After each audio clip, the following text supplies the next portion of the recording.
कैसे हो? स्वागत करता हूँ आपका अननोन ऑडियो में। मेरे कमरे में 3 दिन से एक तितली पड़ी हुई है और वो अभी तक यहीं पर है। अगर वो खाएगी नहीं तो ज़िंदा कैसे रहेगी? बाय द वे छोड़ो मैं उसकी बात नहीं कर रहा था। हम आते हैं आ रहे हैं रिव्यू पर। मैंने मूवी देखी है knives out wake up dead man और लोग बड़ी तारीफ़ कर रहे थे इसकी ट्विटर पे यार क्या मूवी है 10 ऑफ 10 फायर, फायर, फायर।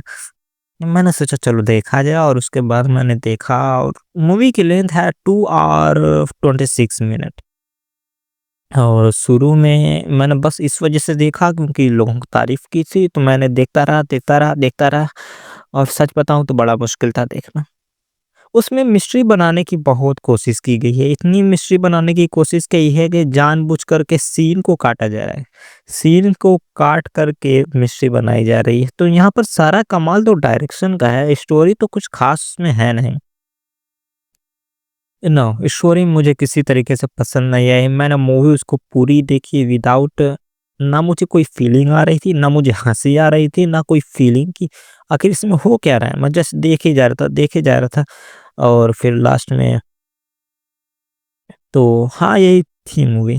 मैं कहानी बता देता हूँ। कहानी है कि एक पादरी जो कि अच्छा बनना चाहता है।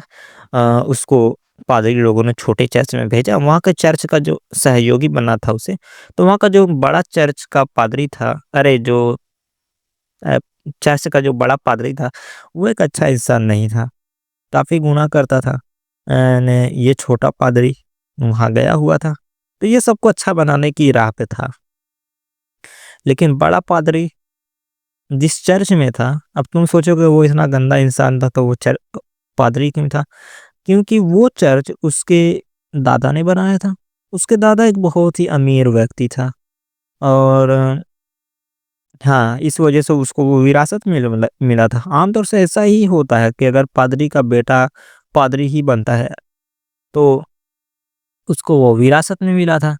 कहानी उस आदमी की है ही नहीं, थोड़ा-सा उसकी है, लेकिन कहानी का जो मेन टर्नओवर है, वो उसके दादा का है। उसका दादा एक बहुत अमीर आदमी था, लेकिन बहुत ही ज़्यादा धार्मिक था, तो वो अपने पैसे को अपनी बेटी को नहीं देना चाहता था क्योंकि उसकी बेटी एक निहायत ही कमीनी औरत थी। मतलब मॉडर्न डे में जो लड़कियाँ होती हैं, वो वैसी थी और वो नहीं चाहता था कि मेरी बेटी इतनी खराब हो गई है और मैं उसको पैसा दे कर के और खराब कर दूँ। उसको बेटी को एक लड़का भी हो गया जो कि ये बड़ा वाला पादरी था और अब चूँकि लड़का हो गया तो वो एक धार्मिक इंसान था उसका दादा, तो उसने अपनी बेटी को रखा और पाला और वसीयत ये बनाई कि जब तक मैं मरूँगा नहीं, तब तक मेरा एक भी पैसा मेरी बेटी को नहीं मिलेगा। यही कहानी थी। फिर एक दिन जो है कि बुड्ढा मर गया। तो बेटी को पता लगा कि पैसा तो जो है कि उसके बैंक अकाउंट में ₹1 पैसे ही नहीं है। तो बेटी को उठ गया गुस्सा। ये कहानी का आधा टर्न दिखाया हमें आधी मूवी तक, लेकिन जब पूरी सीन ही हमें नहीं दिखाओगे कमीनों, तो पता कैसे चलेगा? स्पाई मूवी का मतलब ये नहीं होता है कि आप सीन को कट कर दो। तो इन लोगों ने डायरेक्टली सीन कट कर दिए हैं, ताकि आधी चीज़ें हमें पता ही ना लगें। वो आधे सीन हमको आखिर में दिखाएगा ताकि पूरी कहानी का पता लगे। तो कहानी कुछ ख़ास नहीं थी, तो मैं ही बता देता हूँ।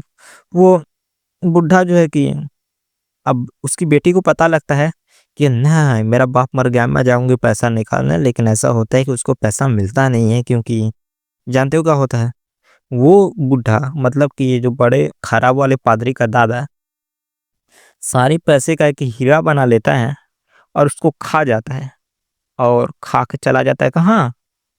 सिमेट्री में मतलब कि कब्र के अंदर वो अपने लिए ख़ास वो बनाता है कब्र। वो उसमें चला जाता है, एक बड़ा टूम्ब होता है और उसकी बेटी हो जाती है परेशान। उसको पता तो लग जाता है कि इसने कुछ ऐसा किया है, लेकिन उसको ये नहीं पता लगता कि आखिर हीरा कैसा है। ये सारा दृश्य जो मैंने बताया, एक छोटी लड़की देख रही थी जो कि बहुत ही धार्मिक थी और ये सारा किस्सा इसने देखा हुआ था और इसी को सिर्फ़ पता था कि हीरा कौन है क्योंकि उसके दादा ने उस बेटी को बताया था। तो ये भी एक धार्मिक लड़की थी, छोटी थी, तो उसकी बेटी मर गई। अब बचा ये बड़ा पादरी, जो कि उस वक़्त छोटा बच्चा था। तो उस धार्मिक छोटी लड़की ने इनको पाला और दोनों हो गए बड़े। 60 सालों तक ये हीरे का सच छिपा रहा क्योंकि सिर्फ उसी लड़की को पता था। ऑलराइट, छोड़ो यार, तुम लोग देख लो मूवी, बड़े लोग तारीफ कर रहे हैं। अब तुम बताओ कमेंट, अगर तुमने देखी हो कैसी मूवी थी। मुझे तो अच्छी नहीं लगी, बहुत मुश्किल था मेरे लिए देखना। मैंने देखने की पूरी कोशिश की, चलो यार देखूं देखूं देखूं। और हाँ, ये जो सारी स्टोरी मैंने बताई है ये सारी पास्ट की हैं, कहानी यहाँ पे चलती ही नहीं है। कहानी चलती है यहाँ पर जब ये बुरा वाला पादरी मर जाता है, तो डिटेक्टिव का मेन मकसद होता है कि कातिल को ढूंढना, और सारा इल्ज़ाम आता है ये छोटे वाले पादरी पर, जो कि निर्दोष होता है। तो फिर कहानी जाती है वो पीछे जो मैंने सारी सुनाई है। तो देखना है तो देख लो यार। मैंने पूरी देखी, लेकिन सच बताऊँ मुझे कोई फीलिंग नहीं है, कुछ ऐसा नहीं लगा कि बड़ा ही अमेज़िंग हो गया, क्या हो गया। अक्सर में कई मूवीज़ में मेरे साथ ऐसा होता है, लेकिन ऑलराइट गाइस, मैं रिव्यू दे दूँगा यहीं पे आपको। 10 आउट ऑफ 6। मूवी इतनी भी अच्छी नहीं थी। डायरेक्शन बहुत अच्छा था, मैंने पहले भी ट्विटर पे पोस्ट किया हुआ है कि डायरेक्शन अच्छा था। लेकिन मूवी कहानी बहुत घटिया थी, बहुत घटिया, बहुत घटिया। बहुत ज़्यादा एक्स्ट्रा कैरेक्टर्स हैं जिनका कोई रोल नहीं है उनमें, लेकिन बस उनको ऐड किया हुआ है। कहानी को स्पाई बनाने के लिए उन्होंने बस सीन को कट किया है। स्टोरी में कोई स्पाई नहीं है। मैं शुरू से ही जानता था कि उसमें किलर कौन है, and I was well known about that, because कि मैं शक्लों से पहचान जाता हूँ इसमें किलर कौन हो सकता है। तो थैंक्स फॉर वॉचिंग यार। लेकिन हाँ, एक चीज़ मुझे नहीं पता थी कि वो डॉक्टर भी साथ हो सकता है, लेकिन ऑलराइट, रिव्यू कैसा लगा? थैंक्स फॉर वॉचिंग यार, छोड़ दो।